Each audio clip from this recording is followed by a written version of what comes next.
Film की शुरुआत में मिचेल को काफी परेशान हालत में देखते हैं, जहां वो अपने कपड़े और जरूरत का सामान पैक करके घर से निकल जाती है। जिसके बाद हम उसे कार से कहीं जाता हुआ देखते हैं और कार चलाते हुए अब रात भी हो जाती है और तभी उसकी मोबाइल पर बेन नाम के शख्स का कॉल आता है, जो उसका बॉयफ्रेंड होता है। बेन की बातों से हमें पता चलता है कि उन दोनों के रिश्ते में दरार आ चुकी है, जिस कारण मिचेल उसे छोड़कर जा रही है। जिसके बाद मिचेल उसके फोन को डिस्कनेक्ट कर देती है और तभी रेडियो पर एक न्यूज आती है कि सरकार ने बहुत से शहरों की बिजली काट दी है और ऐसा सरकार तभी करती है जब युद्ध होने का खतरा है। पर इसी बीच फिर से बेन का कॉल आता है, जिससे मिचेल डिस्ट्रैक्ट होकर सामने से आ रही गाड़ी से टकरा जाती है और इस दुर्घटना के बाद जब उसे होश आता है तो वो खुद को एक कमरे में पाती है, जहाँ उसके पैरों को लोहे की चेन से बांधा गया होता है। साथ ही साथ यहाँ मोबाइल नेटवर्क भी नहीं था, इसलिए वो किसी को फोन भी नहीं कर सकती थी। अब इससे पहले कि वो कुछ समझ पाती, वहाँ हॉवर्ड नाम का एक शख्स आता है, जिसे देखकर मिचेल डरते हुए सवाल करती है कि तुम मुझसे क्या चाहते हो। जिस पर हॉवर्ड जवाब देता है कि मैं तुम्हें बचाना चाहता हूँ। तब मिचेल कहती है कि मेरा बॉयफ्रेंड पुलिस को लेकर मेरी तलाश में निकला ही होगा, इसलिए तुम मुझे छोड़ दो और मैं किसी को कुछ नहीं बताऊंगी।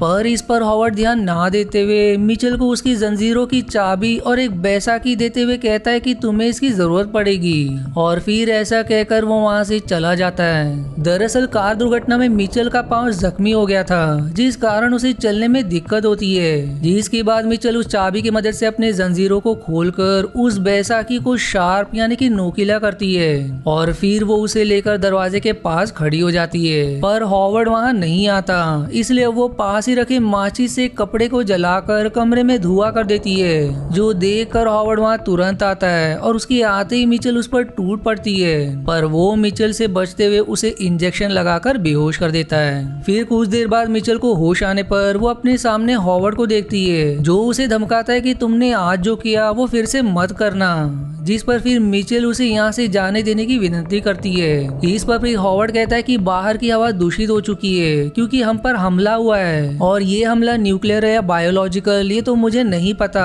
पर मैं इतना जरूर जानता हूँ कि तुम मेरे द्वारा बनाए गए इस बंकर में सुरक्षित हो। जिसके बाद वो आगे ये भी शेयर करता है कि जब तुम्हारी कार का दुर्घटना हुआ तो उस समय मैं पास ही से गुजर रहा था, इसलिए मैं तुम्हें अपने साथ यहाँ ले आया, और ठीक उसी समय दुश्मन सेना ने हम पर हमला भी कर दिया, लेकिन मेरे बंकर में हम सुरक्षित हैं। जो सुनकर मिचेल कहती है कि क्या तुम्हारे पास कोई फोन है, क्योंकि मैं अपने परिवार से बात करना चाहती हूँ। जिस पर हॉवर्ड कहता है कि तुम्हारा परिवार जिंदा ही नहीं होगा। और फिर तभी दूसरे कमरे से कोई आवाज आती है, जो सुनकर मिचेल सवाल करती है कि वहाँ कौन है, पर हॉवर्ड उसे कोई जवाब दिए बिना ही वहाँ से चला जाता है। अब आगे हम मिचेल को दूसरे कमरे में जाता हुआ देखते हैं, जहाँ उसे एमेट मिलता है, जिसका एक हाथ जख्मी होता है। मिचेल अब एमेट से सवाल करती है कि क्या तुम्हें भी हॉवर्ड यहाँ लेकर आया है। जिस पर वो बताता है कि मैं अपनी मर्जी से यहाँ आया हूँ, क्योंकि मैंने इस बंकर को बनाने में हॉवर्ड की मदद की थी। और तभी वहाँ हॉवर्ड आकर मिचेल को पूरा बंकर दिखाता है, और इस बंकर में कई साल का खाना, बहुत सारी किताबें और जरूरत के सारे सामान होते हैं। जिसके बाद वो मिचेल को बंकर के ऊपर की तरफ ले जाता है, जहाँ दो दरवाजे होते हैं। हॉवर्ड अब एक दरवाजे को खोलकर मिचेल को आगे जाने देता है, जहाँ दूसरे दरवाजे से वो बाहर देखने पर उसे दो सुअरों की लाशें दिखाई देती है, जो बुरी तरह से सड़ रही होती है। वहीं उसे हॉवर्ड की गाड़ी भी दिखाई देती है, जो देखकर उसे याद आता है कि इसी से उसकी टक्कर हुई थी, यानी कि हॉवर्ड ने उसे झूठ कहा कि वो दुर्घटना के बाद मिचेल की कार के पास से गुजरा, बल्कि सच तो ये है कि उसकी गाड़ी से ही मिचेल का दुर्घटना हुआ। फिर अगले सीन में हम एमेट को मिचेल के साथ देखते हैं, जहाँ एमेट बताता है कि हॉवर्ड नेवी में था और उसे हमेशा से लगता था कि हमारे देश पर हमला हो सकता है, इसलिए उसने मेरी मदद से ये बंकर तैयार किया, जिसमें 3 से 4 साल का खाना मौजूद है, और इतने सालों में ऊपर की हवा वापस से साफ हो जाएगी, जिसमें हम सुरक्षित सांस ले पाएंगे। अब यहाँ वो ये भी शेयर करता है कि मैंने लाल रंग की तेज रोशनी देखी, जिससे मैं समझ गया कि युद्ध शुरू हो गया है, इसलिए मैं भी इस बंकर में आ गया। पर ये जानकर मिचेल कहती है कि हो सकता है कि वो लाल रोशनी पटाखों की हो, और हॉवर्ड तुमसे झूठ कह रहा हो कि हवा दूषित हुई है, क्योंकि मैंने आज ही कार चलाने की आवाज सुनी है। वहीं ये लोग बात कर ही रहे होते हैं कि वहाँ हॉवर्ड आकर उन्हें खाना खाने के लिए बुलाता है। इधर खाने के टेबल पर मिचेल हॉवर्ड के पास बैठी होती है, जो उसके पास बंकर के दरवाजों की चाबियां देख लेती है, जिसे पाने के लिए वो हॉवर्ड को गुस्सा दिलाती है। वहीं हॉवर्ड को गुस्सा आने पर वो मिचेल के पास जाकर उसे डांट लगाता है और तब सही मौका देकर वो उसके पास से चाबियां चुराकर वापस से खाना खाने लगती है। पर तभी हॉवर्ड नोटिस करता है कि उसकी चाबियां गायब है और इससे पहले कि वो कुछ समझ पाता, मिचेल उसके सिर पर वार करके बंकर के दरवाजे की तरफ जाती है, जहाँ पहला दरवाजा खोलकर वो जैसे ही दूसरे दरवाजे की ओर पहुंचती है, उसे बाहर की तरफ एक महिला दिखाई देती है, जिसकी हालत बहुत ज्यादा खराब थी। वो महिला मिचेल से उसे भी बंकर के अंदर लेने को कहती है, लेकिन हॉवर्ड जो मिचेल के पीछे पीछे यहाँ भी आ गया था, वो उसे दरवाजा ना खोलने को कहता है, वरना दूषित हवा से उनकी मौत हो जाएगी।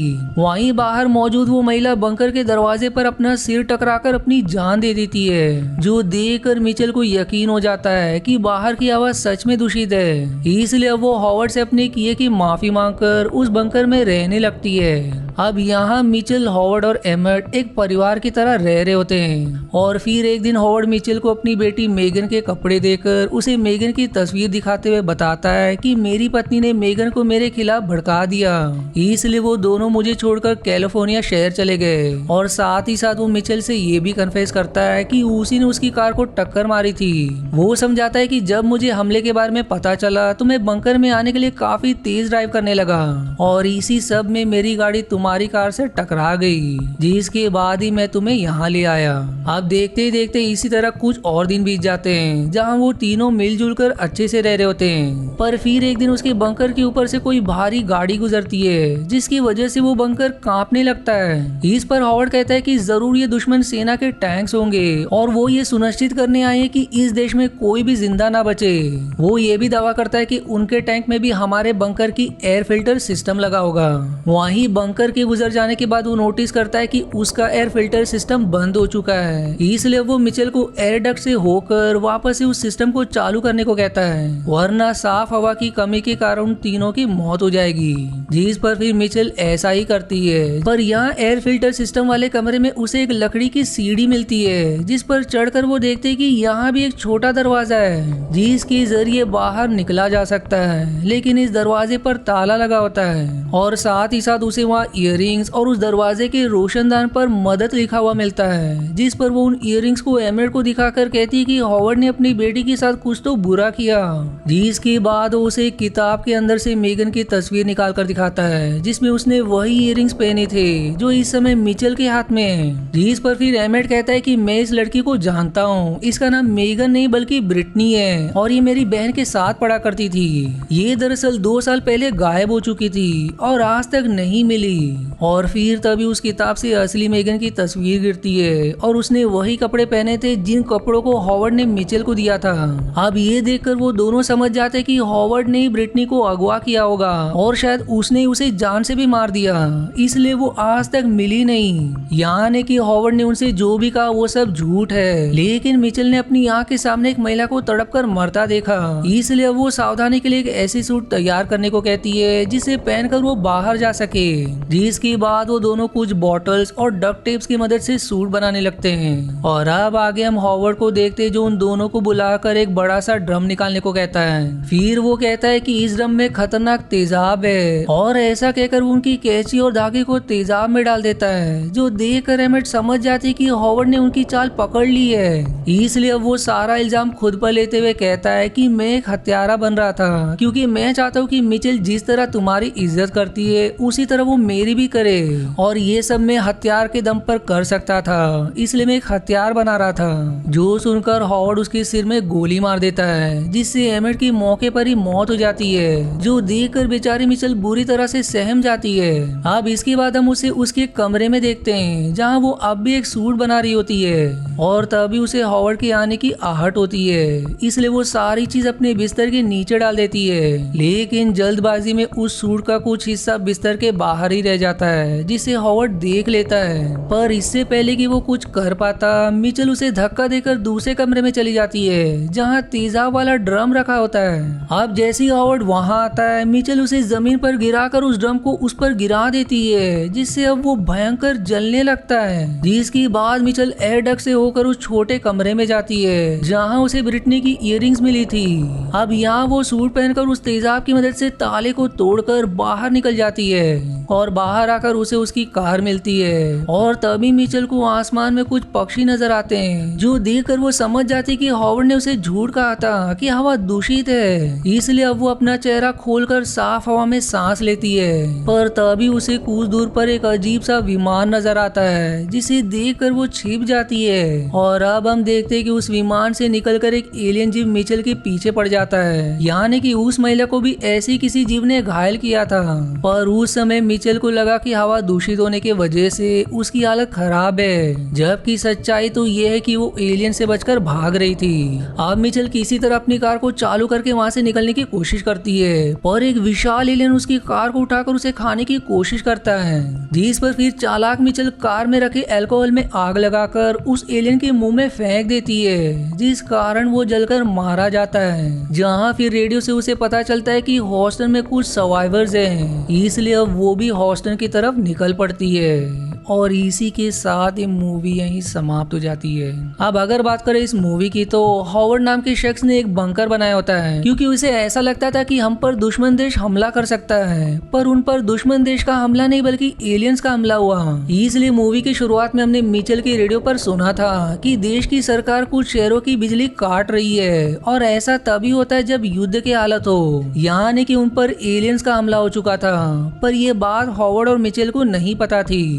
वहीं बात करें हॉवर्ड की, तो उसकी पत्नी ने मेगन को उससे दूर कर दिया था, इसलिए उसने 2 साल पहले ब्रिटनी को अगवा करके अपने बेटी की तरह रखना चाहा, पर वो भागने की कोशिश करती होगी जिस वजह से उसने उसे जान से मार दिया।